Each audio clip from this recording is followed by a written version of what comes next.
WBCS 2024 সালে প্রিলিমিনারিতে আসা একটি প্রশ্ন, একজন কেরানিকে এমন একটি ভাষায় লেখা 3টি চিঠি দেয়া হলো যে ভাষাটা তার অজানা। তাকে 3টি খামও দেয়া হলো যার প্রতিটিতে ঠিকানা সেই একই ভাষায় লেখা রয়েছে। হ্যাঁ, যদি কেরানিকে চিঠিগুলো খামগুলোর ভেতর ভরতে হয় তবে তিনি কত উপায়ে কাজটি করতে পারবেন যাতে 3টি খামের কোনোটাতে সঠিক ঠিকানা সম্বলিত চিঠি না থাকে।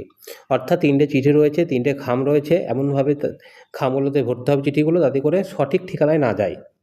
এবার আমরা যদি এরকম করে 3টে খাম রাখি আর চিঠি হচ্ছে 1, 2, 3, সঠিক ঠিকানা যাওয়া বলতে কী বোঝায়? না, সঠিক ঠিকানা যাওয়া বলতে বোঝায় 1 নম্বর চিঠিটা এই খামে যদি যায় সঠিক ঠিকানায় যাবে, 2 নম্বর এটা যায়, 3 নম্বর এটায় যায়, তাহলে এগুলো সঠিক ঠিকানায় যাবে। কিন্তু আমাদেরকে বের করতে বলেছে সঠিক ঠিকানায় থাকবে না। ঠিক আছে? কত উপায়ে সেটা সাজালে সঠিক ঠিকানা থাকবে না। তো কীভাবে হচ্ছে সেটা আমরা দেখব এবার। তাহলে সঠিক ঠিকানায়, হ্যাঁ, যদি রাখতে হয়, মানে সঠিক ঠিকানায় যদি না পাঠাতে হয় তাহলে কীভাবে রাখলে আমরা পাবো সেটা দেখো। ধরো এরকম 3টে খাম রয়েছে। এবার যদি আমরা 1 নম্বর চিঠিটাকে এরকমভাবে এই 3 নম্বর খামে পাঠাই, একই রকমভাবে 2 নম্বর চিঠিটা যদি 1 নম্বর খামে পাঠাই এবং 3 নম্বরটা যদি 2 নম্বরে পাঠাই, এভাবে যদি আমরা ভরি চিঠিগুলোকে তাহলে কিন্তু সঠিক ঠিকানায় যাবে না। তাহলে এটা একটা উপায় হলো। একই রকমভাবে যদি আমরা এরকমভাবে আরেকটা উপায় বের করি, কীভাবে দেখো, 1, 2, 3 সেম টাইপেরই যদি আরেকভাবে সাজাই, যে যদি 3 নম্বর চিঠিটাকে যদি আমরা 1 নম্বর খামে ভরি তাহলে ভুল ঠিকানায় চলে গেল। একই রকমভাবে 1 নম্বর চিঠিটা যদি 2 নম্বর খামে ভরি সেটাও ভুল ঠিকানায় চলে গেল। 2 নম্বর চিঠিটা যদি 3 নম্বর খামে ভরি সেটাও ভুল ঠিকানায় চলে গেল। তাহলে এটা 2 নম্বর উপায় হলো।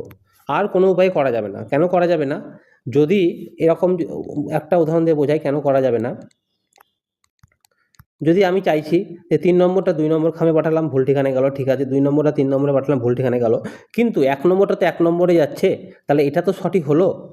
কিন্তু আমাদেরকে বলেছে যে সঠিক ঠিকানা সম্বলিত চিঠি না থাকে, তাহলে এরকম কিন্তু নেওয়া যাবে না। অর্থাৎ আমাদেরকে দুটো উপায়ে করা যাবে। Option B answer.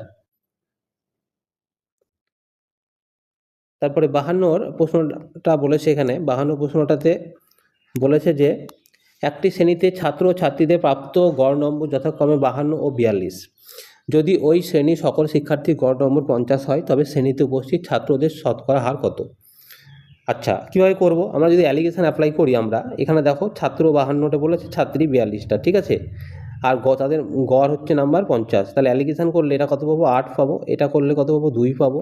তাহলে 8:2 মানে 4:1 হচ্ছে আমাদের ছাত্র ও ছাত্রীর, ছাত্রকে যদি আমি বয় বলি আর ছাত্রীকে যদি গার্ল বলি তাহলে ছাত্র ও ছাত্রীর অনুপাত এটা যদি অনুপাত হয়ে যায় তাহলে শতকরা ছাত্র সংখ্যা কত হবে?